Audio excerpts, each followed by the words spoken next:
It is commonly misunderstood nowadays that the historical estimations made by Scaliger regarding the timing of historic events has been confirmed by modern scientific dating methods. And this is very important because his estimations are practically taken as verified and proven scientific history. So it is worth investigating what this so-called history is actually based on. Is it science or assumptions? In reality, the idea that it is scientific is very far from the truth. And in this video, we will review very briefly the methods of carbon dating, followed by dendrochronology, to explain why this is so. Carbon dating, also known as radiocarbon dating, is a method of determining the age of an object containing organic material by using the properties of radiocarbon, which is a radioactive isotope of carbon. When an animal or plant dies, it stops exchanging carbon with its environment. And from that point onwards, the amount of radiocarbon that it contains begins to reduce due to radioactive decay. Measuring the amount of radiocarbon in a sample from a dead plant or animal, such as a piece of wood or a fragment of bone, provides information that can be used to calculate when the animal or plant died. So far, so good. However, the speed of this radioactive decay is unknown, and determining that speed is not so easy. So the way they did it was by taking samples from dead animals or plants which have died at a time that is considered to be known for sure, and then from that calculate what is the rate of decay of this radiocarbon. One of the main events that is being taken into consideration while making these calculations of decay rate is the eruption of the volcano near Pompeii, which buried the entire city, along with its residents, under a thick layer of ashes. Good. However, the date when that happened was not really known for sure, but was taken from the Scaliger timeline itself. It does not confirm it, it is taken from it to start with. You will find interesting information pointing out to the fact that actually Pompeii most likely was buried just a few short 100 years ago. More information on this topic will be covered in future episodes. On the Roman Empire. Well, besides being based on the unknown factor that is the rate of decay of radiocarbon, to add to everything else, the laboratory equipment required for this method of testing is extremely sophisticated, and according to the opinion of the modern scientists themselves, it gives absolutely inaccurate results very often. Actually, to test a single piece, the proper way to do it is to have it 4 or 5 laboratories do it absolutely independently, and then to publish the results in terms of a range, because we always get the results in terms of one suggested time.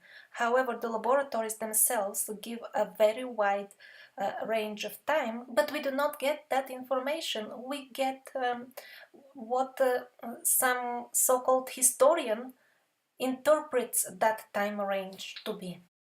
This documentary about the survivors of Atlantis will concentrate upon the last couple of thousand years mainly.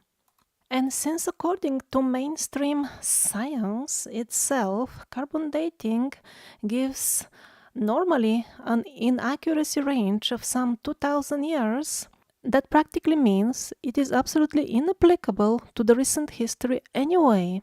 Another problem with carbon dating is selectively taking samples, which means that, for example, a piece of bone is found near a building and is used to find out the date of the building. Actually, it is absolutely possible that the animal to whom this bone belonged lived in a completely different time period and not at the time when the given building was actually built. Now a few words about dendrochronology, or informally known as tree ring dating. The idea behind this is that every year the trees form rings, and they are very particular, changing according to the different climatic conditions. Different rings form, however, by different kinds of trees, and even the same kind of tree can be different if located in different areas. And that is why, to use this method to date a wooden object, we must be sure the wood has come from this very same area, and that it is exactly the same type as the one that the scientist has the chart for. And now about these charts. For example, we have a 100-year-old cherry tree. To continue the chart further in time, we'll need to find another one that is 150 years old. So some of the rings will be matching, and in this way we can continue the graph 50 years further back in time. Then we'll need another cherry tree which was slightly older than the one we have, so some of the rings overlap, and so on and so on. What you see now is an actual dendrochronology graph. It contains many white spots. It features few kind of trees, and since they all must come from the same area, these graphs are very difficult to make.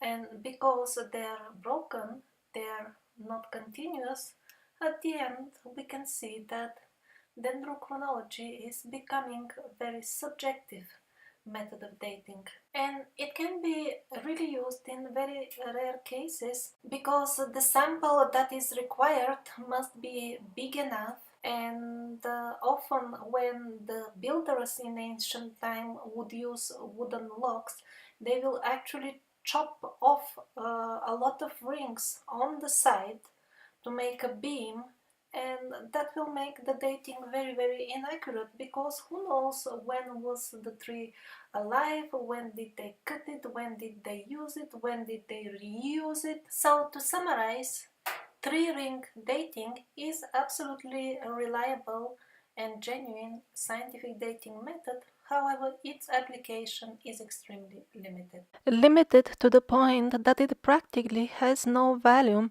in confirming this Caligarian version of history as genuine. Because all the white gaps between the black lines on this chart signify unknown period, then these unknown gaps are adjusted in such a way that they will fit the Scaligerian version of history, and again we cannot say that they confirm it simply because they are based on it again. A great number of modern historic dating methods appeared in the recent years. Their sophisticated and very scientifically sounding names alone create the impression that many learned men have worked on this. In reality, they are all either derived from carbon dating or they are simply a variety of carbon dating. And that is why they all suffer from the fundamental problem of carbon dating. It is all based on unknown parameter, the speed of decay of carbon.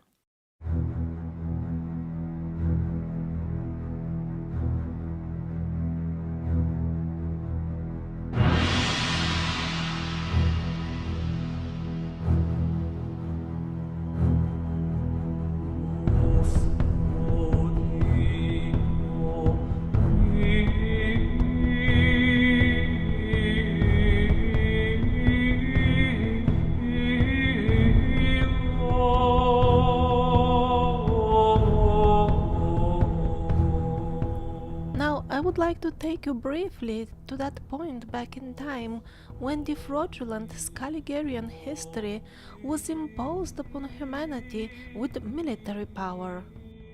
Those were very turbulent times for Europe. The royal dynasties were changing one after another. For example, in England, the Tudors were replaced by the Stuarts. In France, the throne was taken by the Bourbons. In Russia, the traditional Rurik dynasty was replaced by the Romanovs, who actually did not have any right to be on the throne.